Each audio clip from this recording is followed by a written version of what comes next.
अक्सर हम सुनते हैं और शायद ये एक आम धारणा भी है अपने आप कि भारत की जो सरकारी कंपनियां हैं मतलब पीएसयूज वो देश की धरोहर हैं, राष्ट्रीय संपत्ति हैं जी। है ना।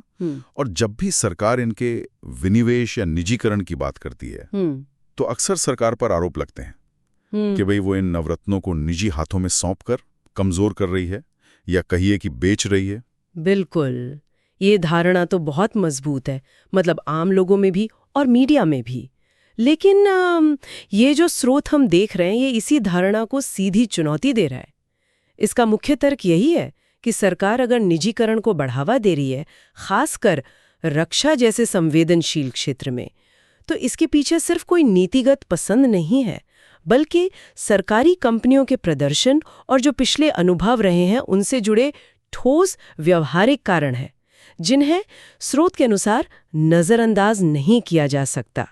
और स्रोत कहता है कि इन कारणों को समझना जरूरी है, तभी पूरी तस्वीर साफ होगी। अच्छा, और अपनी बात को वजन देने के लिए स्रोत एक काफी नाटकीय घटना से शुरुआत करता है। ऑपरेशन सीनोर का जिक्र इसमें।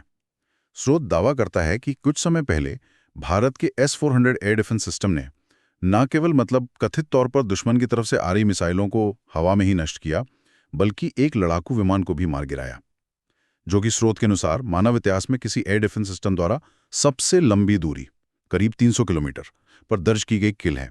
स्रोत यूं कहता है कि इस ऑपरेशन के दौरान पाकिस्तान ने कई बार हमले की कोशिश की, पर S-400 की तैनाती ने कथित तौर पर उनके लड़ाकू विमानों को अपने ही हवाई क्षेत्र में रोके रखा या मार गिराया। जी। यहाँ ये ध्यान रखना जरूरी है, जैसा हमने कहा कि हम सिर्फ स्रोत में किए गए दावों को प्रस्तुत कर रहे हैं, इनकी स्वतंत्र पुष्टि एक अलग विषय है। निश्चित रूप से ये डिस्क्लेमर जरूरी है।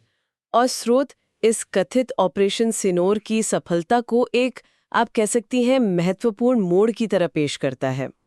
इसके मुताबिक S-400 के जबरदस्त प्रदर्शन ने भारत की रक्षा तैयारियों में एक नया विश्वास पैदा किया है, और इसी वजह से भारत अब न केवल और ज्यादा S-400 सिस्टम खरीदने का इच्छुक है, बल्कि अहम बात यह है कि तकनीक हस्तांतरण के साथ इनका उत्पादन भी भारत में ही करना चाहता है। हाँ, ऐसी खबरें तो हैं कि भारत शायद 4 या 5 और S-400 रेजिमेंट्स खरीदने पर विचार कर रहा है।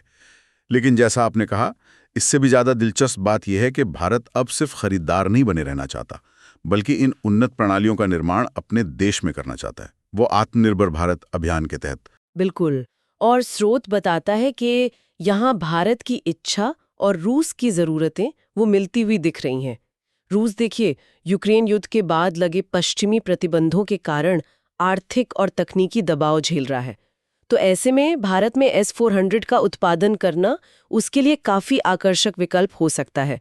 इससे न केवल उसे एक बड़ा और स्थिर बाजार मिलेगा, बल्कि वो भारत के जरिए इन सिस्टम्स को शायद दूसरे देशों को भी बेच सकता है, जिससे प्रतिबंधों का असर कुछ हद तक कम हो सकेगा।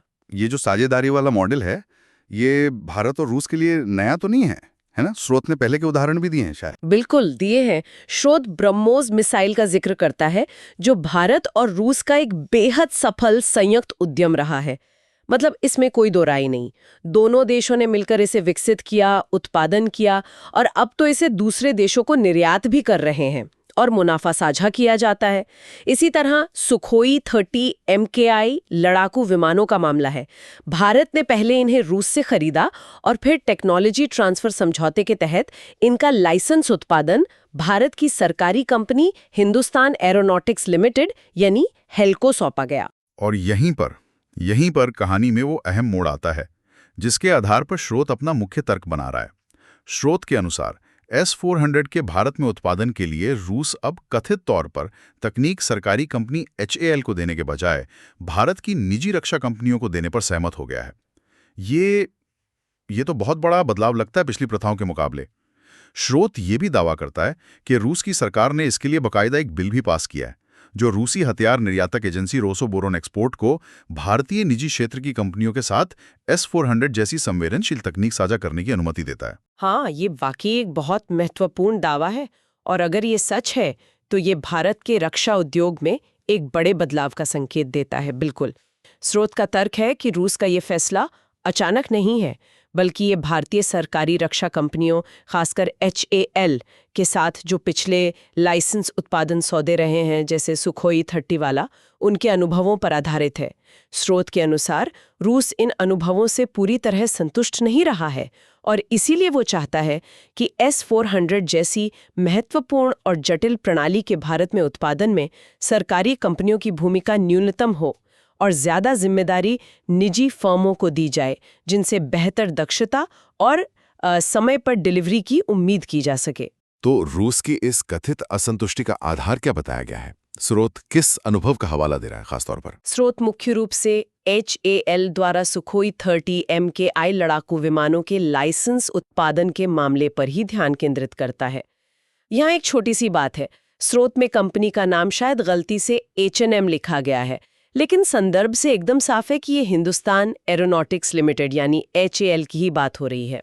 खैर, स्रोत का दावा है कि HAL को Su-30 बनाने का लाइसेंस और तकनीक मिले लगभग 15 से 20 साल हो चुके हैं, लेकिन आज भी उसकी उत्पादन क्षमता कथित तौर पर सालाना सिर्फ 10 से 12 विमान बनाने तक ही सीमित है। क्या कह रहे हैं? सालाना सिर्फ 10-12 विमान? जबकि Su-30 तो भारतीय वायुसेना का मुख्य लड़ाकू विमान है। उनकी जरूरत तो कहीं ज्यादा होगी। हाँ, बिल्कुल। और स्रोत इसी धीमी गति के गंभीर परिणामों को उजागर करता है। इसके अनुसार इसी वजह से भारतीय वायुसेना पिछले कई सालों से लड़ाकू विमानों की भारी कमी, मतलब करीब 250-300 विमानों की कमी का अनुमान है, उससे जूझ रही है। स्रोत तर्क देता है कि अगर HAL ने उत्पादन क्षमता बढ़ाई होती और सालाना मान लीजिए 20-25 विमान भी बनाए होते, तो शायद भारत को फ्रांस से महंगे राफेल विमान खरीदने की जरूरत ही नहीं पड़ती, क्योंकि Su-30 भारत में ही राफेल की तुलना में लगभग आधी कीमत पर बनाया जा सकता था और इससे देश में हजारों रोजगार भी पैदा होते। ये कमी वायुसेना की ऑपरेशनल तैयारियों पर लगातार दबाव बनाए हुए है। ये तो वाकई चिंताजनक तस्वीर है। स्रोत आगे क्या कहता है इस कमी को पूरा करने के बारे में? क्या कोई अनुमान है? स्रोत एक बहुत ही निराशाजनक अनुमान लगाता है। असल में उसका कहना है कि अगर HAL इसी 10-12 विमान प्रति वर्ष की रफ्तार से चलता रहा, तो वायुसेना के बेड़े में जो 300 विमानों की मौजूदा कमी है, उसे पूरा करने में ही उसे 25 से 30 साल लग जाएंगे। 25 से 30 साल? हाँ, यानी लगभग 2050 तक का समय। और तब तक आज जो विमान सेवा में है, उनमें से कई पुराने होकर रिटायर हो चुके होंगे। यानी हम कमी को पूरा करने के बजाय शायद और पीछे चले जाएंगे। ये एक अंतहीन चक्र जैसा लगता है। बाप रे। इसके अलावा स्रोत एक और महत्वपूर्ण आलोचना करता है। उसका कहना है कि HAL ने न केवल उत्पादन में धीमी गति दिखाई, बल्कि Su-30 जैसी उन्नत तकनीक मिलने के बावजूद उसे पूरी तरह से आत्मसात करने, मतलब रिवर्स इंजीनियरिंग करने और उसका इस्तेमाल अपने स्वदेशी कार्यक्रमों जैसे तेजस लड़ाकू विमान को बेहतर बनाने या भविष्य के विमानों के डिजाइन में करने में भी कथित तौर पर विफल रहा। अच्छा, क्या स्रोत इसकी तुलना किसी और देश से करता है? मतलब क्या कहीं और ऐसा हुआ है कि तकनीक लेकर बेहतर किया गया हो? हाँ, करता है। स्रोत यहाँ अमेरिका के सहयोगी देशों जैसे जापान और दक्षिण कोरिया का उदाहरण देता है। उन्हें जब अमेरिका से F-16 लड़ाकू विमान की तकनीक मिली, तो उन्होंने न केवल उसे सफलतापूर्वक बनाया, बल्कि उसे रिवर्स इंजीनियर करके और बेहतर बनाकर अपने खुद के उन्नत संस्करण विकसित कर लिए, जैसे कोरिया का FA-50, T-50 या जापान का F-2।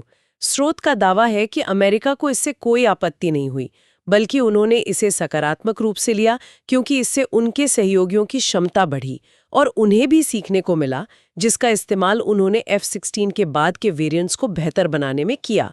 स्रोत का इशारा है कि भारत इस तरह का लाभ उठाने में कहीं ना कहीं चूक गया। तो ये सब हमें वापस उसी सवाल पर ले आता है, सरकारी बनाम निजी। स्रोत इस प्रदर्शन में अंतर का कारण क्या बताता है? मतलब क्यों सरकारी कंपनी धीमी और निजी तेज?